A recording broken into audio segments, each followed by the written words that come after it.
Yo, what up, fam?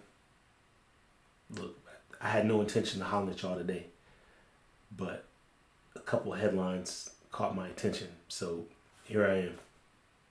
To kill any suspense, this is all about NFTs, non-fungible tokens. So I'm about to tell y'all a story about NFTs and motorcycle racing. Rock with me.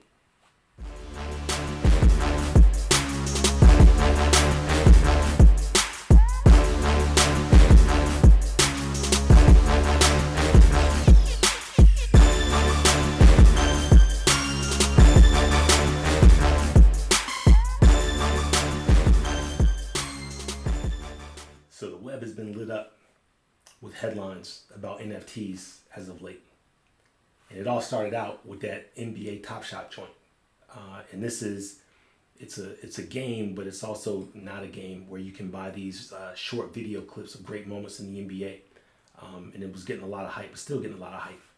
And then shortly after that, news came out that Jack Dorsey, the founder of Twitter, he sold his first tweet as an NFT. And people are like, what is this NFT thing? And the buzz, it's just been buzzing. It's still buzzing. And then, after that, you hear about the really high-end auction house Christie's. They auctioned off some digital art from this cat named Beeple. And that shit sold for like $69 million. $69 million? Like, man, it's getting, some might say it's getting out of hand. Some might say it's just getting started. But there's another joint. It's called CryptoPunks. Yeah, it's like these little 18-bit, 16-bit, or 16 pixel type images. It's like, it looks like a toy, but these shits are selling for like, $20, $30, $50,000. Like, it's crazy. And the crazy thing, I just learned the other day, Jay-Z and Will Smith were both early investors in CryptoPunks. Go check it out. It's wild. And then, rounding it out, and not that these are the only ones, but CryptoKitties, this is what started it all several years back. CryptoKitties came out, as far as I know, with the first like NFT game. And that it blew up for a minute. But oddly enough, or maybe it's not surprising, the people that built NBA Top Shots, that company, Dapper Labs, that's the same company that built CryptoKitties. So they've learned many lessons, over these years, and then they've come out, better than before. And they're not only doing NBA Top Shots, but when I looked at their website, they're doing stuff for the NFC and all kinds of, sports franchises or whatever. So what is a non-fungible token? It's probably what you're asking. Or maybe you're not, because maybe some of you guys already know. But for the people that don't, I'm going to refer back to episode 1 of Block Boys. You remember when I was explaining what currencies are, I said that currencies have 5 properties, and one of those properties is fungibility. Remember, so if you got a $20 bill and I got a $20 bill, we could swap our $20 bills out. You get mine and I get yours, and it don't matter. We both still got $20. There's nothing special about my 20. There was nothing special about your 20. It's fungible, and that's what fungibility is. A non-fungible token. It's got to be the one.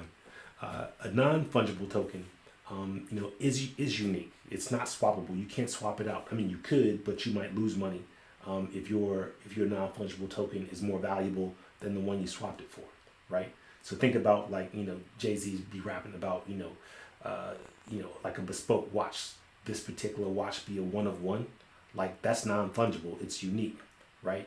Like a Rembrandt painting, right? They're unique. That's why they cost so much money. They're valued because they're unique. Or like Cameron's pink Range Rover.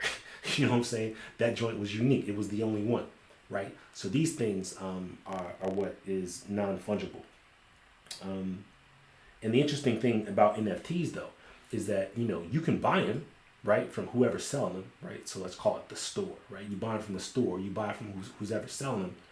But the cool thing is, you can then trade them joints on the secondary market, right? So let's just say, like, let's take it back to like when at least when I was a little kid or my kids was kids, they had, we had baseball cards. You know what I'm saying? You can go to the store, you can buy baseball cards, but then you can trade them, offline, right, or outside the store, and people will be like, you got, a first, year Mickey Mantle or whatever the hell it was, like, they'll pay you money for that because it's worth money. Same thing with comic books. You know what I'm saying? If you had like a first episode X-Men comic book or something like that, like if you bought that from the store, you could sell that, in the secondary market for more money. Same thing for like these Pokemon cards and stuff like that. So, people are buying these NFTs and they cost, whatever they cost. But then they go sell them, on the secondary market, and that's where they're making, a gang of loot. So speaking of the secondary market, like I was just on NBA Top Shots looking at like how much these NBA Top Shot NFTs are going for. And there's one LeBron joint that I just looked at. It was going for $769. And I think, all of them when they first were sold, on from the original seller, they were selling at what you might consider a reasonable price, right? Like I don't think it was too ridiculous. But on the secondary market, people are like bidding these joints up because people are thinking the value of these things is going to be much more in the future. And so one of these LeBron tokens, NFTs, it just it just sold for $210,000. It's almost $250,000. This is kind of insane, but it's hot when you think about it.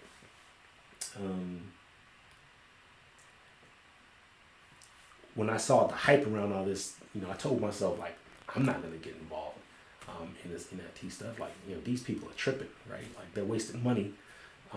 This is clearly a bubble. Think about like Cabbage Patch Kids, or think about Beanie Babies, right? Like people was like hoarding them joints, collecting them, thinking that they were gonna sell them for more. And for a while the hype machine was working, like I think it was like that. But as soon as it died down, you couldn't give them shits away. There's people right now with attics full of Cabbage Patch Kid dolls. Ain't nobody paying for that shit, man.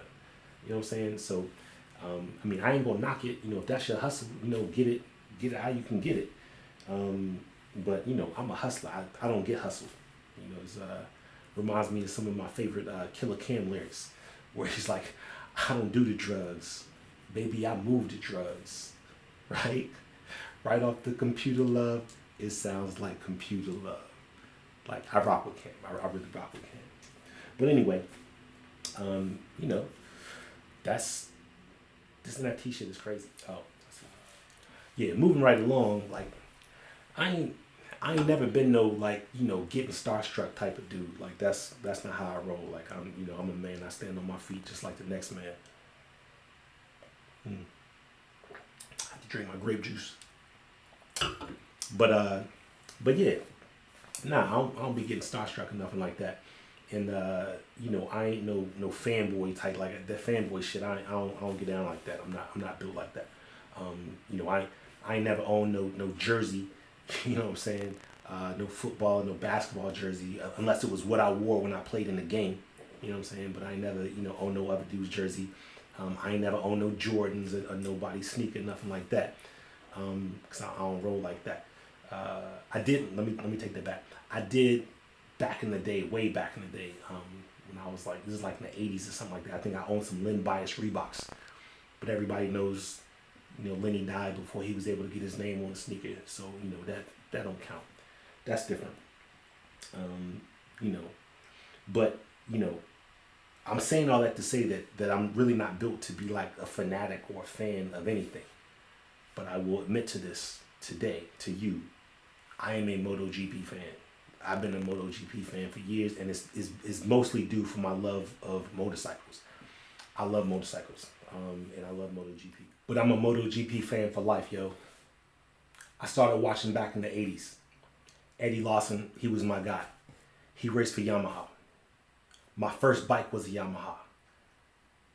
FZR 600. Yeah. My last bike was a Yamaha.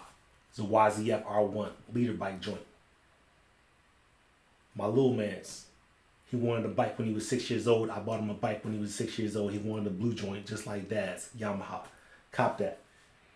So, I love the races. I love open track days. I think I could have been a racer, in another life, but it didn't turn out like that.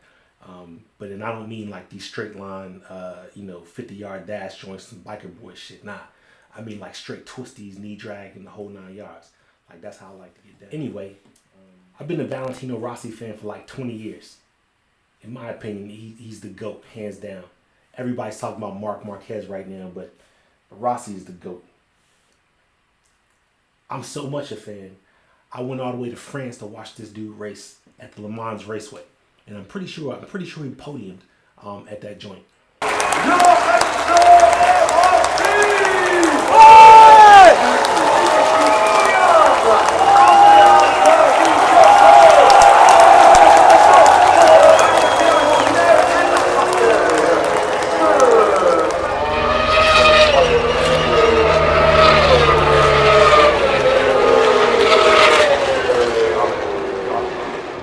And then a few years back, me and my baby went out to Austin to see him race at the Circuit of the Americas or whatever. And Austin's a hot city, by the way. Great food.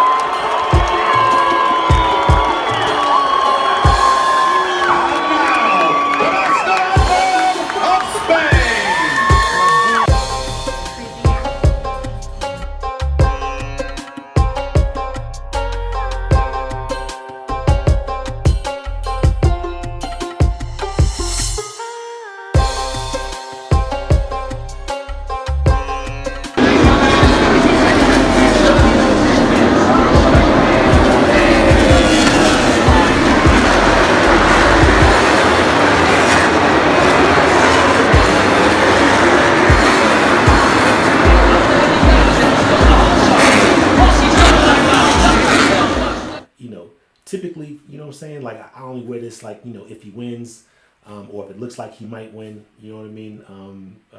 Because, again, like, I ain't no fanboy shit, but like I said, I have to admit, I'm a fan of the motorcycle racing.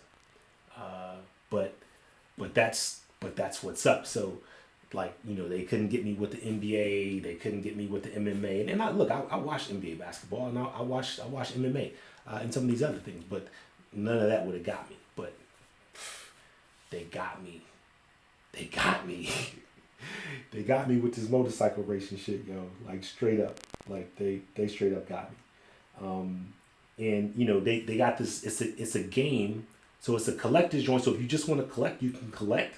But they also have this game where, like, you can manage your own race team, right? And so you can collect different NFTs. You can collect different bikes. You can collect different riders. And you can collect different teams, and then you can use all this to manage, to see if you could win for the season or whatever. So, you can just collect the things and hope they go up in value, or just own them because you like to own them, or you could play the game and you could buy these NFTs to help you win the game.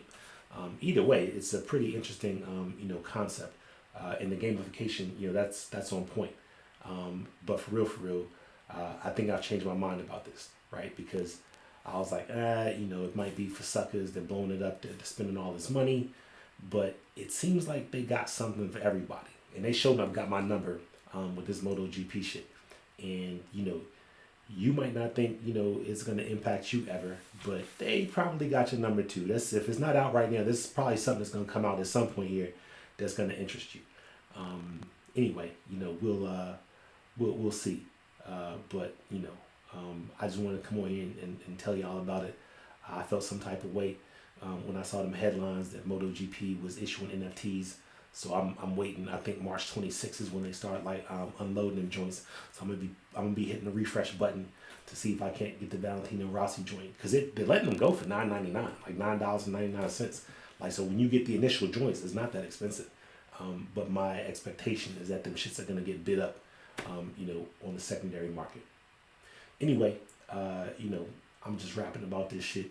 I had every intention on doing like a real serious program, episode about NFTs and dig deep into it, and get all into the ERC 721 specifications and all that type of shit, but not tonight. Tonight, I'm drinking my grape juice, and I will holler. One.